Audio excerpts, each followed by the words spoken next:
સત્સંગની વાતથી આપણે સત્સંગથી જ ચાલુ કરીએ. પહેલા સત એટલે સાચું, સાચું, સત્ય, અને સંગ, સંગ એટલે સાથ. કોઈ પણ વ્યક્તિનો સાચો સાથ, સાચો સાથ મળી જાય ને એને સત્સંગ કહેવાય. સાચો સાથ કોણ આપે? તો ભાઈ આપે, મિત્ર આપે, કોઈ જીવનસાથી આપે. જે સાચો સાથ આપે એ તમારો ગુરુ કહેવાય. ગુરુનું એક વેણ તમારી જિંદગી બદલી નાખે. ગુરુ વચન. એ ગુરુ વચન ઉપર એક ઉદાહરણ આપું, દાખલો, કિસ્સો. એક હરિપાલ નામના એક ભક્ત હતા, કૃષ્ણ ભક્ત. હવે આ હરિપાલ કૃષ્ણ ભક્તિ કરતા, પણ એકલા કરતા. એમ તો કોઈ ગુરુ કોઈ હતું નહીં. પછી એક દિવસ ભક્તિમાં લીન હતા અને એમને એવું થયું કે હું ગુરુ પાસે જઈ અને કોઈ ઉપદેશ ટેક લઉં. તેમના ગુરુ પાસે ગયા અને ગુરુને જઈને પગે લાગીને ગુરુને કીધું, કોઈ મને ઉપદેશ આપો અને કોઈ એક એવી ટેક આપો કે જે હું નિભાવી શકું. તો ગુરુએ એમને એક ટેક આપી કે ભાઈ, તારા ઘરે કોઈ પણ સાધુ સંત આવે એ જમ્યા વગર પાછો જવો જોઈએ નહીં. તો એમને ચાલુ કર્યું. પણ સંત ભાગ્યે જ 2 દિવસે, 4 દિવસે, અઠવાડિયે, 15 દિવસે કોક વાર આવે કોઈ. અને થોડો ટાઈમ સત્સંગ ભજન કરી અને બાકી એમના નોકરી ધંધા, કામ ધંધે, ખેતીવાડી કરવા જઈ. સમય વીતતો ગયો. સાધુ સંત આવે તો એમનું આદર સત્કાર ખૂબ જ પ્રેમથી કરતા. અને એમને જે સાધુ સંતો આવતા, મંડળીઓ આવતી, એમને બીજા વાત કરી. ધીરે ધીરે હરિપાલજીની નામના ખૂબ થઈ ગઈ અને ખૂબ સંતો આવવા માંડ્યા. ધીરે ધીરે રોજ સત્સંગ ભરેલું જોઈએ. અને એવો સમય આવ્યો કે એમને નોકરી ધંધા, કામ ધંધા જવાનો ટાઈમ જ ના મળે. ખાલી ને ખાલી સત્સંગ જ આખો દિવસ. અને સાધુ સંતોની સેવામાં પૂરેપૂરો સમય એમનો સેવામાં વિતાવતા. હવે કામ ધંધે જાય ને એટલે પૈસા તો આવે નહીં. એટલે એમના પાસે જેટલા પણ પૈસા હતા ને બધા વપરાઈ ગયા જમાડવામાં. સમય જો ઘરેણા પણ બધા વેચાઈ ગયા, જમીન પણ વેચી મારી જમાડવામાં. કંઈ વધ્યું નહીં. તો પણ એમને એમનો જે ઉપદેશ હતો ને, જે ટેક કે જમાડવા એટલે જમાડવા, એ મૂક્યો નહીં. સંતો રોજ આવે, રોજ કંઈ ને કંઈ. છેવટના એમને પછી દુકાનવાળા જોડે ઉધાર લેવાનું ચાલુ કર્યું કે કરિયાણાવાળાથી ચાલ્યા તો આટલો સામાન ઉધાર લાવે, અહીંથી લાવે, ત્યાંથી લાવે. એમ કરતાં કરતાં લગભગ આખા બજારમાંથી ઉધાર લીધું.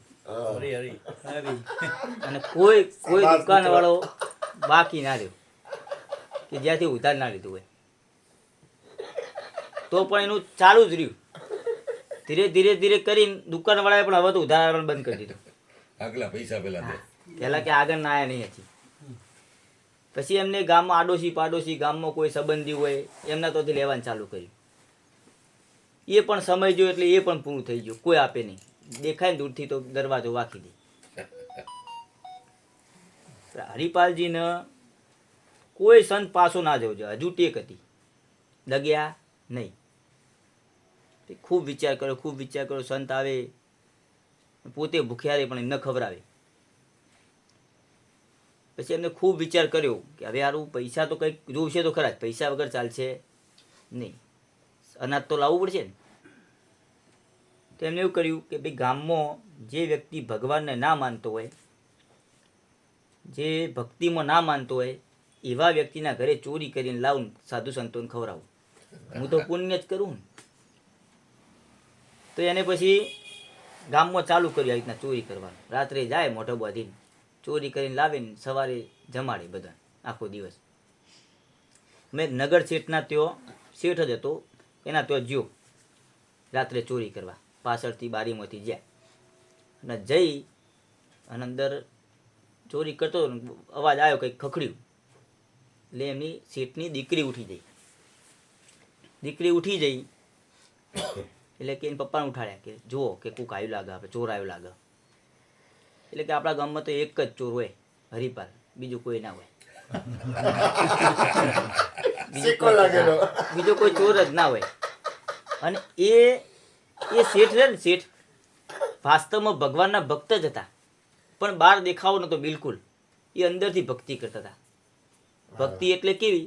અંદરથી પોતે જાતે, બીજા કોઈ વ્યક્તિને ખબર ના પડે કે હું ભક્તિ કરું એમ. એકલા એકલા ભક્તિ કરતા.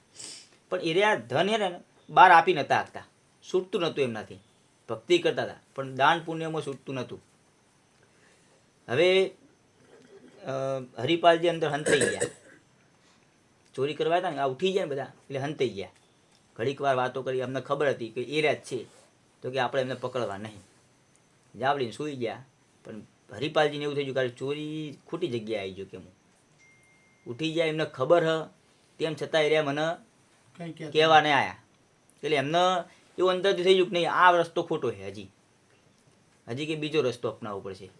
બાકી સાધુ સંતોને જમાડ્યા વગર હજુ મૂકવાનું નથી. પછી એમનો રૂમાલ જે ગભા મૂકતા ને, આ બાપુ મૂકે રીતના, એ રૂમાલ ત્યાં પડ્યો રહ્યો, ભૂલથી પડ્યો રહ્યો. અને ઓલા શેઠ સવારે ઉઠ્યા, રૂમાલ જોયો. એમને તો ખબર જ હતી રાત્રે કે હરિપાલજીનો હો. રૂમાલને લઈ અને એના દિવસથી એમને દાન પુણ્ય કરવાનું ચાલુ કરી દીધું કે આ મને એક જાતનો ઉપદેશ જ મળ્યો છે એમ કરી. તો એમને ચાલુ કરી દીધું. અને આ બાજુ હરિપાલજીએ વિચાર કર્યો કે હવે આરું બીજો કોઈક રસ્તો અપનાવવો પડશે. તો ત્યાં આગળ જંગલ જેવો વિસ્તાર હતો અને ત્યાં આગળ એક જ રસ્તો હતો, મુખ્ય પ્રધાન રસ્તો કહેવાય, મેન રસ્તો. ત્યાં આગળ એના મોઢું બધીને જઈ, ભાલો લઈને જઈ અને જે ભક્તિ ના કરતો હોય એવા માણસ પાસેથી લૂંટ કરવાની બીજો રસ્તો અપનાવ્યો એમને. તો જે પણ વ્યક્તિ નીકળ્યો લૂંટ કરી અને સાધુ સંતો જમણવાર એક બાજુ ચાલુ જ હોય આખો દિવસ.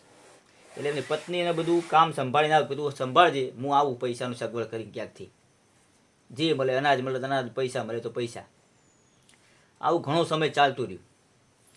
પણ રસ્તા ઉપર એકવાર એક બળદગાડું લઈને ભાઈ નીકળ્યો અને એને રોક્યો. અને એનાથી જેવો ભાલો જોયો ને બીવાઈ ગયો કે ડાકુ આવ્યા. મોઢામાંથી બોલાઈ ગયું, હે દ્વારિકાના નાથ, હે કૃષ્ણ ભગવાન. પહેલાં તિલક નહોતું કર્યું, તો મોઢાથી બોલ્યો ને કે આ તો ભક્ત લાગે, તો આના ભાઈથી કોઈ લેવાય નહીં. તે એને જતો કર્યો. એટલે એના થ્રુ બીજા થ્રુ ત્રીજા, બધાને ખબર પડી ગઈ કે ભગવાનનું નામ લો ને તો એક ચોરી થતી નથી. બધાને અવળા બધાને ખબર, જે પણ માનતા હોય કે ના માનતા હોય, જે પણ એથી નીકળે ને રસ્તા ઉપર ભગવાનનું નામ રટણ કરતા કરતા જ જાય. કાં તો ડુપ્લિકેટ તિલકે કરે ખાલી એમને એને બતાવવા પૂરતા. પણ એ હરિપાલજી એને લૂંટે નહીં, જવા જ દે. ભગવાનનું નામ હોય એટલે બિલકુલ ડર્યા વગર જવાનું, કોઈ ચિંતા નહીં. આવું થોડો સમય મેળ્યો એટલે પછી બધાને ખબર પડી જાય ને, એટલે આમનો પાછો આ ધંધો બંધ થઈ ગયો, અટકી જાય. હવે કે હવે બીજો કોઈ રસ્તો ઘણો થોડો 2-4 દિવસ થયા અને પછી તો સાધુ સંતો ચાલુ, જે અનાજ થોડું ઘણું ભેગું કર્યું હતું એ પણ પતી ગયું. હવે એક સાધુની જમાત આવી, આખી મંડળી આવી અને બેઠી. હવે કે શું કરવાનું? હવે એવું અનાજનો દાણો નહીં ઘરમાં. પત્નીને પૂછ્યું કે કંઈ પડ્યું કે કશું પડ્યું નહીં? તો કે જય પાડોશમાં જતી ને લેતી ને જે હોય. તો પાડોશીના ત્યાં જઈ પત્ની એની, અને પાડોશી જેવ્યા જોયા ને બાયણું વાંખી દીધું દૂરથી જ. પછી બિચારી થોડી વાર રહીને પાછી આવી કે કોઈ આપતું નહીં અને લોકો દૂરથી કે વાંખી દઈ. હવે કે ઈશ્વર સિવાય બીજો કોઈ રસ્તો નહીં. કૃષ્ણ ભગવાનને મનોમન પ્રાર્થના કરી, હે ભગવાન, હવે તારા સિવાય કોઈ રસ્તો નથી. મારાથી થતું એ બધું કર્યું, પણ મારી ટેક હજી તોડવી નહીં. પણ આ તૂટે એવી લાગે, પણ તું લગભગ નહીં તોડવા દે. કૃષ્ણ ભગવાન ત્યાંથી ચાલુ કર્યું એમને શણગાર પહેરવાનું.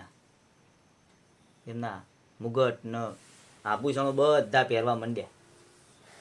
રૂકમણીજી બોલ્યો કે હે નાથ, આ આભૂષણ ક્યાં પહેરીને હેડ્યા તમે અત્યારે આવા સમય? કે મારે ભક્ત એના દર્શન કરવા જવું, એના દર્શન આપવા નહીં જવું, મારે એના દર્શન કરવા જવું હોય. તો રૂકમણીજી કે મારે આવવું, તો કે તારો આભૂષણ પહેર દે બધો, પણ કે સજી ધજીને જવાનું હોય, સિમ્પલ વ્યવસ્થામાં જવાનું નહીં, બધા આભૂષણ પહેરીને જવાનું હોય આપણે. તો 2 જણા આભૂષણ પહેરી અને નીકળ્યા એટલે રસ્તામાં વાત કરી કૃષ્ણ ભગવાને કે આપણે તારે કશું બોલવાનું નહીં, ત્યાં જઈને જે થાય થવા દેવાનું, કંઈ પણ બોલવાનું નહીં. અને આપણે આ વેશમાં નહીં જો, આ ઘરેણો રાખશું, પણ નગર શેઠના વેશમાં જઈશું આપણે. ગામ બહાર જ્યાં અને બોલાવું મોકલ્યું કે ભાઈ હરિપાલજીને બોલી આવો, એમને કોઈક મળવા આવ્યું હોય. તે એક વ્યક્તિ જઈને બોલી આવ્યું કે બોલો શેઠ કે આ જંગલમાંથી મારે પસાર થવું હોય અને મને તમે પસાર કરી આલો તો હું તમને 1 સોના મોર આલું. હરિપાલજી તો ખુશ થઈ ગયા કે આપણે 4-5 દાણા તો થઈ ગયું કામ. 1 સોના મોર આવી એટલે કે 4-5 દાણા આપણે અનાજનું કામ થઈ ગયું.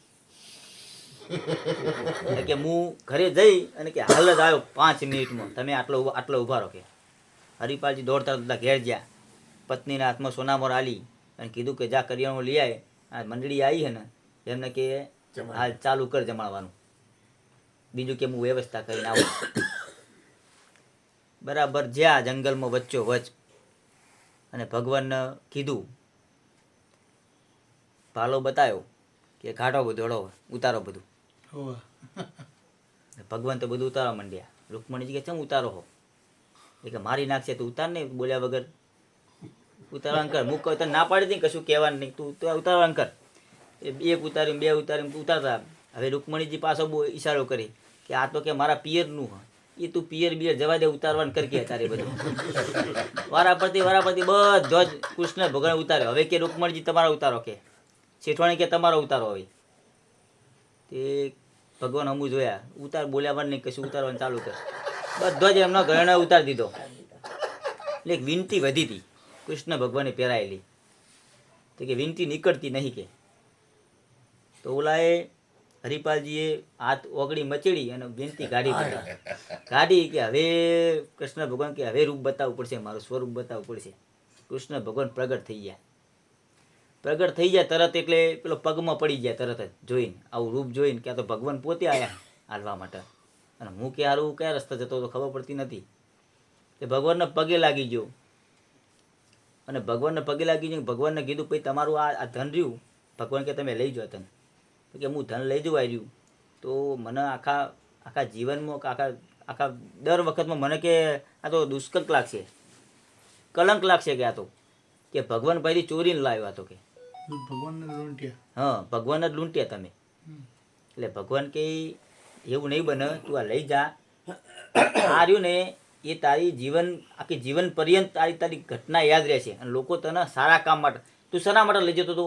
તારા પોતાના ઘર ચલાવવા માટે લઈ જતો હતો કે ના? તો કના માટે હતો? તું સાધુ સંતો માટે, એને જમવા માટે જ લઈ જતો હતો. એ ગુરુ ભક્તોની તું સેવા માટે જ લઈ જતો હતો. તો એ તારા માટે કલંક નહીં લાગે. પછી કે કૃષ્ણ ભગવાનને કે તમારે જાતે મારા ઘેર આવવું પડશે ને તમારે જમવું પડશે. અને ભગવાન ત્યાં જઈ અને એ પોતે જમ અને આખી મંડળી હાથે જમ અને બધા ભગવાનના દર્શન કરે. અને પછી એના હાલે પ્રેમાનંદજી મહારાજ ખરા ને, પ્રેમાનંદજી મહારાજે જીવન કીધેલો કિસ્સો આવ્યો અને એમના ફોટા પણ છે. હરિપાલજીના હજુ ફોટા પણ છે. હા, વૃંદાવન વાળા હરિપાલજીના હજુ ફોટા પણ છે. બનેલી સત્ય ઘટના પરમાત્મા ખુદ આવ્યા હતા. વાહ વાહ વાહ વાહ સતગુરુ મહારાજ સરસ. પહેલી વાર જિંદગીમાં બોલ્યો.